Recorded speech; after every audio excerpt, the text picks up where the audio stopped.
ஜாலில் கடமை நேரத்தில் அரச ஊழியர்கள் அட்டூழியம், பொதுமக்கள் விசனம். மனிதர்களுக்கு ஆபத்தான 30,000 கிலோ மீன்கள் வெளியான அதிர்ச்சி தகவல். பிரித்தானிய பெண் இலங்கையை விட்டு வெளியேறுவது தொடர்பில் பிறப்பிக்கப்பட்ட உத்தரவு. இலங்கை மக்களுக்கு ஏற்பட்டுள்ள மற்றுமொரு நெருக்கடி. மீன்களின் விலைகளும் அதிகரிப்பு. கோட்டபய ராஜபக்ச இன்று தாய்லாந்து செல்வதாக தகவல். பெட்ரோல் திருடும் போது பற்றிக் கொண்ட தீ வசமாக சிக்கிய நபர். அமைச்சு பதவிகளை பகிர்வதில் கடும் போட்டி. உதய கமன்பில தகவல். போராட்டக்காரர்களை துன்புறுத்துவது மன்னிக்க முடியாது. கரு ஜெயசூரிய. ரணில் விக்ரமசிங்கவின் வீட்டிற்கு தீ வைத்த சம்பவத்தில் 20 கோடி ரூபாய் நஷ்டம். இலங்கையில் வேகமாக பரவி வரும் ஆபத்தான கோவிட் வைரஸ். விடுக்கப்பட்டுள்ள எச்சரிக்கை. எரிபொருள் விவகாரம் குறித்த அமைச்சரவை தீர்மானத்தை சவாலுக்குட்படுத்தி மனு தாக்கல். முல்லைத்தீவு மாவட்டத்தின் புதுக்குடியிருப்பு போலீஸ் பிரிவிற்குட்பட்ட விஸ்வமடு வள்ளுவர்புரம் கிராமத்தில் சிறுவன் ஒருவர் பெட்ரோல் திருடும் போது மோட்டார் சைக்கிள் தீப்பற்றிக் கொண்டதில் வசமாக மாட்டிக்கொண்டுள்ளார். 15 வயதுடைய குறித்த சிறுவன் வள்ளுவர்புரம் கிராமத்தில் வீடுகளில் புகுந்து தண்ணீர் இறைக்கும் மோட்டார்கள், தென்னை மரங்களில் ஏறி தேங்காய்கள், வழிப்பறி உள்ளிட்ட கொள்ளைகளில் ஈடுபட்டு வந்துள்ள நிலையில் அண்மைய நாட்களாக வீடுகளில் நிற்கும் மோட்டார் சைக்கிள்களில் பெட்ரோல் திருடி வந்துள்ளதாக கூறப்படுகிறது. இத்திருட்டு சம்பவங்கள் தொடர்பில் போலீசாருக்கு தகவல் வழங்கப்பட்டும் எந்த நடவடிக்கையும் எடுக்கப்படாத நிலையில் இன்று கையும் களவுமாக பிடிக்கப்பட்டுள்ளார். அதிகாலை வேளை வீடு ஒன்றில் நிறுத்தி வைக்கப்பட்டிருந்த 2 மோட்டார் சைக்கிளில் பெட்ரோலினை திருட முற்பட்ட போது இருட்டு காரணமாக வெளிச்சத்திற்காக தீப்பெட்டியை பற்ற வைத்துள்ளார். இதன்போது மோட்டார் சைக்கிள் தீப்பற்றிக் கொண்டுள்ளது. பற்றி எரியும் சத்தம் கேட்டு வீட்டார் திடீரென விழித்து பார்த்தபோது சந்தேக நபர் தப்பியோடியுள்ளார். அயலவர்களை அழைத்து தீப்பற்றி கொண்ட மோட்டார் சைக்கிளின் தீயினை கட்டுப்பாட்டிற்குள் கொண்டு வந்துள்ளதுடன் சந்தேக நபர் அருகிலுள்ள பச்சைக்காட்டில் மறைந்திருந்த வேளை கிராமத்தவர்கள் ஒன்று திரண்டு அவரை பிடித்து கட்டி வைத்து போலீசாருக்கு தகவல் வழங்கியுள்ளனர். அதனைத் தொடர்ந்து புதுக்குடியிருப்பு போலீசார் சந்தேக நபரை கைது செய்துள்ளதுடன் எரிந்து சேதமான மோட்டார் சைக்கிளையும் கொண்டு சென்றுள்ளனர். சம்பவம் தொடர்பில் புதுக்குடியிருப்பு போலீசார் மேலதிக விசாரணைகளை மேற்கொண்டு வருகின்றனர். ஜனாதிபதி ரணில் விக்ரமசிங்கவினால் முன்மொழியப்பட்ட சர்வகட்சி அரசாங்கம் தற்போது அமைச்சு பதவிகளை பகிர்ந்து கொள்வதில் போட்டி நிலைமையாக மாறியுள்ளதாக நாடாளுமன்ற உறுப்பினர் உதய கமன்பில தெரிவித்துள்ளார். நாட்டை மீட்பதற்கான முன்மொழிவுகளை விவாதிப்பதற்கு பதிலாக அமைச்சு பதவிகளை பகிர்வது தொடர்பில் இன்று பேரம் பேசப்படுவதாக அவர் சுட்டிக்காட்டியுள்ளார். இந்நிலையில் பதவிகளை பகிர்வது பற்றி பேசாமல் நாட்டை காப்பாற்றுவது பற்றி பேசுவதை இன்று செய்ய வேண்டும் எனவும் அவர் குறிப்பிட்டுள்ளார். அரசியலில் இன்னும் அதிகார போட்டியை நிலவி வருவதாகவும் நாட்டை கூட்டாக மீட்கும் முயற்சி இல்லை என்றும் இது மிகவும் துரதிருஷ்டவசமான நிலை என்றும் அவர் கூறினார்.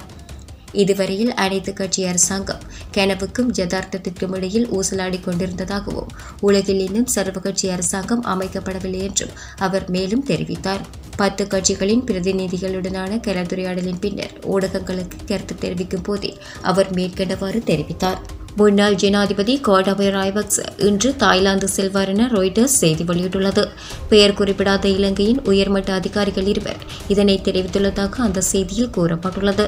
எவ்வாறாயினும் இலங்கையின் வெளிவிவகார அமைச்சு இதற்கு உடனடியாக பதிலளிக்கவில்லை என அந்த செய்தியில் சுட்டிக்காட்டப்பட்டுள்ளது.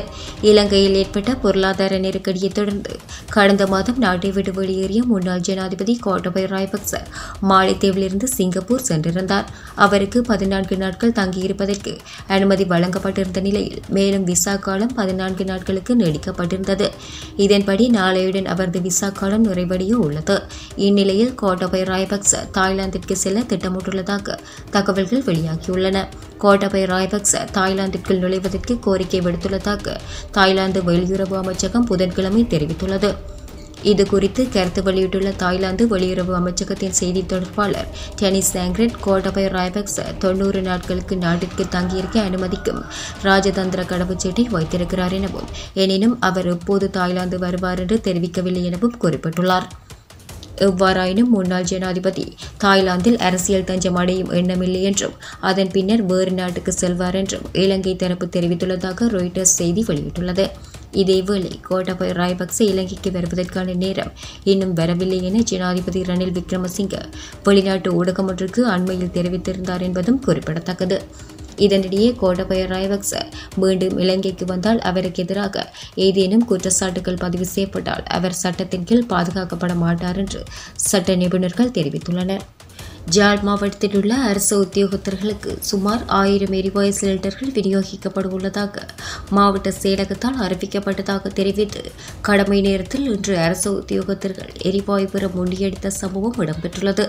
அரசு உத்தியோகத்தர்களுக்கு எரிவாயு சிலிண்டர்கள் பெற்றுத் தருவதாக மாவட்ட செயலகத்தினால் அறிவுறுத்தல் வழங்கப்பட்டதாக தெரிவித்து ஜாழ் மாவட்டத்தில் உள்ள பல பகுதிகளிலுமிருந்து அரசு உத்தியோகத்தர்கள் ஜாழ் பிரதேச செயலகத்திற்கு அருகாமையிலுள்ள அரசு திறன் விருத்தி மையத்தில் ஒன்று கூடினர். இதன்போது அங்கு வந்த பொதுமக்கள் சிலர் தமக்கு எரிவாயு சிலிண்டர்கள் வேண்டும் என கேட்ட நிலையில் அங்கு குழப்ப நிலை ஏற்பட்ட நிலையில் அங்கு நின்ற அதிகாரிகள் பதிலளிக்கையில் அரசு உத்தியோகத்தர்களுக்கு மட்டும் வழங்கப்படுவதாக தெரிவித்தனர். இந்நிலையில் தமது பிரதேசங்களில் எரிவாயுக்காக பெயர்களை பதிவு செய்த நிலையில் இவ்வாறு பெருமளவு சிலிண்டர்களை அரசு உத்தியோகத்தர்களுக்கு ஒரே தடவை வழங்குவது எவ்விதத்தில் நியாயம் என கேள்வி எழுப்பினர்.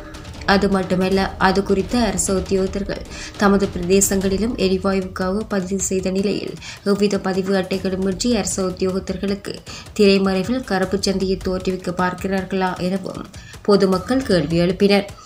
அதேவேளை ஜாழ் மாவட்ட அரசாங்க அதிபர் கணபதி பிள்ளை மகேசன் மற்றும் மேலதிக அரசாங்க அதிபர் மருதலிங்கம் பிரதீபன் ஆகியோர் அப்பகுதியில் அரசு உத்தியோகத்தர்களுக்கு எரிவாயு விநியோகத்தை மேற்கொள்வதற்கு அனுமதி வழங்கவில்லை என தெரிவித்தனர். இந்நிலையில் பொதுமக்களுக்காக வந்த எரிவாயுவை அரசு உத்தியோகத்தர்கள் முண்டியடித்து பெற்று சென்றுள்ளமை தொடர்பில் பொதுமக்கள் கடும் விசனங்களை வெளியிட்டுள்ளனர். சமூக ஊடகங்களில் காலிமுகத்திடல் போராட்டத்தில் எதிர்ப்பு உள்ளடக்கத்தை வெளியிட்ட பிரித்தானிய பெண்ணான ஹேலி ஃப்ரேசருக்கு விசா வழங்குவதை நிறுத்த குடிவரவு மற்றும் குடியகல்வு திணைக்களம் முடிவு செய்துள்ளது.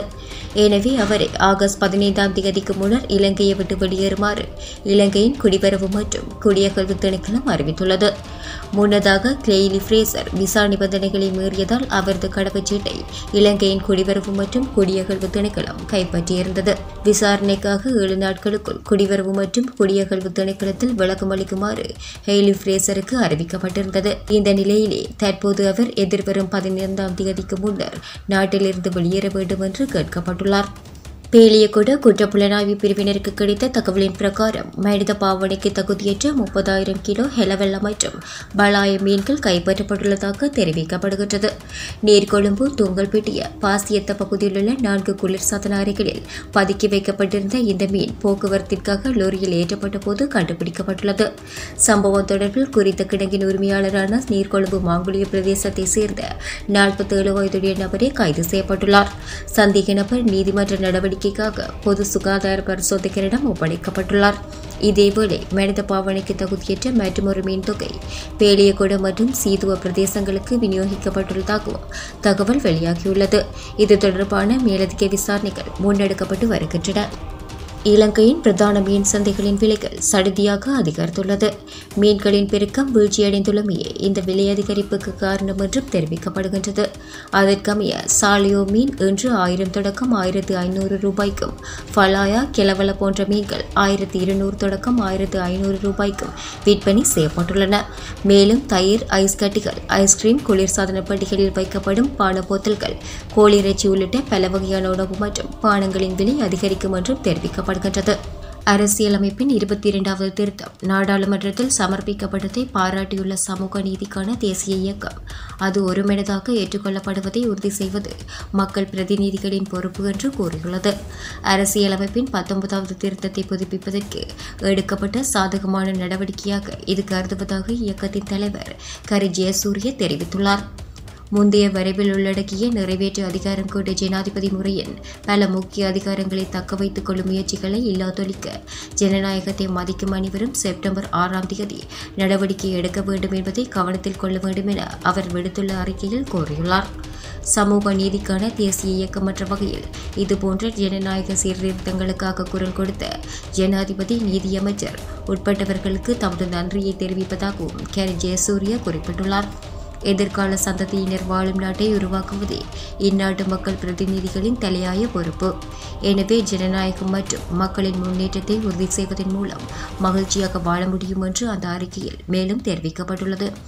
அந்த பொறுப்பை நிறைவேற்றும் வகையில் மேற்கொள்ளப்பட வேண்டிய அரசியல் மற்றும் பொருளாதார சீர்திருத்தங்களில் கவனம் செலுத்த வேண்டும்.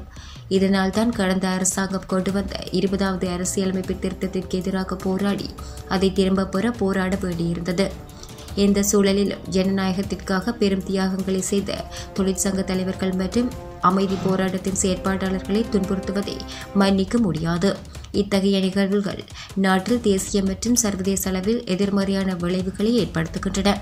எனவே இந்த விடயங்களில் ஜனாதிபதி தனிப்பட்ட கவனம் செலுத்த வேண்டும் என்றும் அந்த அறிக்கையில் வலியுறுத்தப்பட்டுள்ளது.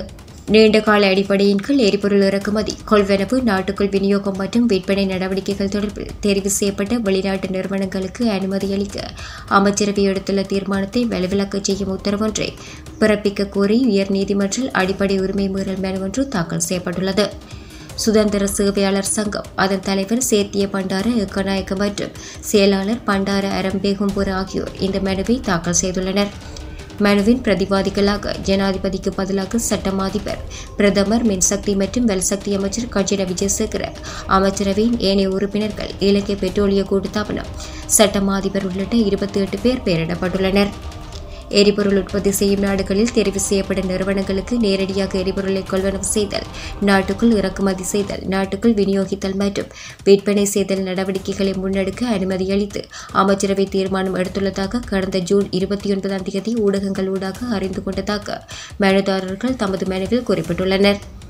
கடந்த ஜூன் 24ஆம் தேதி நிறைவேற்றப்பட்ட குறித்த அமைச்சரவை தீர்மானத்தின்படி நீண்டகால அடிப்படையில் எரிபொருள் உற்பத்தி செய்யும் நாடுகளில் அமைந்துள்ள நிறுவனங்களுக்கு எமது நாட்டுக்குள் நேரடியாக எரிபொருள் இறக்குமதி செய்தல், விநியோகித்தல் மற்றும் விற்பனை நடவடிக்கைகளை முன்னெடுத்தல் ஆகியவற்றிற்கு அனுமதி அளிக்கப்பட்டுள்ளதாக மனுவில் தெரிவிக்கப்பட்டுள்ளது. தெரிவு செய்யப்படும் அவ்வாறான நிறுவனங்களுக்கு எரிபொருளை களஞ்சியப்படுத்தும் நடவடிக்கைகளுக்கும் அடிப்படை வசதிகளை வழங்குவதற்கும் இலங்கை பெட்ரோலிய கூட்டுத்தாபனம் மற்றும் பெட்ரோலிய களஞ்சியம் முனைய நிறுவனம் ஆகியவற்றின் பொறுப்பில் உள்ள முனையங்களை வழங்குவதற்கும் விநியோக நடவடிக்கைகளுக்காக தெரிவு செய்யப்படும் இலங்கை பெட்ரோலிய கூட்டுத்தாபன நிரப்பு நிலையங்களை வேறுபடுத்தவும் தீர்மானிக்கப்பட்டுள்ளதாக அம்மனுவில் சுட்டிக்காட்டப்பட்டுள்ளது. இந்த நடவடிக்கைகளை முன்னெடுக்க விருப்பமான நிறுவனங்கள் எதிர்வரும் 17ஆம் தேதிக்கு முன்னர் தமது விருப்பத்தை அறிவிக்குமாறு மின்சக்தி மற்றும் வெல்சக்தி அமைச்சு ஊடாக விளம்பரப்படுத்தப்பட்டுள்ளதாகவும் மனுதாரர்கள் தெரிவிக்கின்றனர். அமைச்சரவையின் குறித்த தீர்மானம் முற்றிலும் சட்டத்திற்கு முரணானது எனவும் தாந்தோன்றித்தனமானது எனவும் மனுதாரர்கள் குற்றம் சுமத்துகின்றனர். இவ்வாறான தீர்மானம் ஒன்றை எடுக்க அமைச்சரவைக்கு அதிகாரமில்லை என கூறும் மனுதாரர்கள் அந்த தீர்மானம் ஊடாக இலங்கை பெட்ரோலிய கூட்டுத்தாபனம் சட்டத்தின் விதிவிதானங்கள் கடுமையாக மீறப்பட்டுள்ளதாக குறிப்பிட்டுள்ளனர். ஜனாதிபதி ரணில் விக்ரமசிங்கவின் தனிப்பட்ட வீடு எரிக்கப்பட்டதில் 205 மில்லியன் ரூபாய் நட்டம் ஏற்பட்டுள்ளதாக மதிப்பிடப்பட்டுள்ளது. வீட்டிற்கு தீ வைத்ததன் மூலம் 14 மில்லியன் ரூபாவும், ஜனாதிபதியின் மகுழுந்தை எரித்ததன் மூலம் 191 மில்லியன் ரூபாவும் நஷ்டம் ஏற்பட்டுள்ளதாக மேலதிக சொலிசிஸ்டர் ஜெனரல் ஹரிப்பிரியா ஜெயசுந்தர தெரிவித்துள்ளார். கொழும்பு கோட்டை நீதவான் திலினகாமிகே முன்னிலையில் இன்று இதனை தெரிவித்தார். ஜனாதிபதி ரணில் விக்ரமசிங்கவின் தனிப்பட்ட வீடு தாக்கி எரிக்கப்பட்ட சம்பவம் தொடர்பான வழக்கு கடந்த ஜூலை மாதம் 1ஆம் தேதி நீதிமன்றில் விசாரணைக்கு எடுத்துக் கொள்ளப்பட்ட போதே மேலதிக சொலிசிஸ்டர் ஜெனரல் மேற்கண்டவாறு அறிவித்தார். ரணில் விக்ரமசிங்கவின் வீட்டிற்கு சேதம் ஏற்பட்டமை தொடர்பில் விசாரணைகள் தொடர்ந்து முன்னெடுக்கப்பட்டு வருவதாக மேலதிக சொலிசிஸ்டர் ஜெனரல் நீதிமன்றில் மேலும் தெரிவித்தார். இதனையடுத்து இந்த சம்பவம் தொடர்பில் விளக்கமறியலில் வைக்கப்பட்டுள்ள சந்தேக நபர்கள் 7 பேரையும் எதிர்வரும் 24ஆம் தேதி வரை விளக்கமறியலில் வைக்குமாறு நீதவான் உத்தரவிட்டுள்ளதுடன் அன்றைய தினம் வழக்கு மீண்டும் விசாரணைக்கு எடுத்துக் கொள்ளப்படவுள்ளது. இலங்கையில் தற்போது BA4 மற்றும் BA5 ஆபத்தான கோவிட் வைரஸ் தொற்றுக்கள் வேகமாக பரவி வருவதாக ஜான் ஹாப்கின்ஸ் பல்கலைக்கழகத்தின் கோவிட் வைரஸ் தொடர்பான வைத்திய ஆலோசகர் வைத்தியர் சஞ்சய் பெரேரா தெரிவித்துள்ளார்.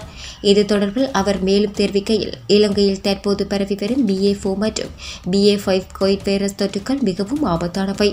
இந்த வைரஸ் தொற்றாளர்களின் நுரையீரலில் பாதிப்பை ஏற்படுத்துகின்றமை கண்டறியப்பட்டுள்ளது. அத்துடன் இதுவரை அடையாளம் காணப்பட்டுள்ள கோவிட் வைரஸ்களில் மிகவும் வேகமாக பரவும் வைரஸ் ஆகும். எனவே அனைவரும் கோவிட் தடுப்பூசிகளை ஏற்றுக்கொள்வது ஆரோக்கியமான மற்றும் பாதுகாப்பான செயற்பாடாகும். நாடு எதிர்நோக்கும் பொருளாதார நெருக்கடிக்கு மத்தியில் மீண்டும் வைரஸ் பரவ ஆரம்பிக்குமாயின் மிக மோசமான தாக்கங்களை ஏற்படுத்தும் என்றும் தெரிவித்துள்ளார்.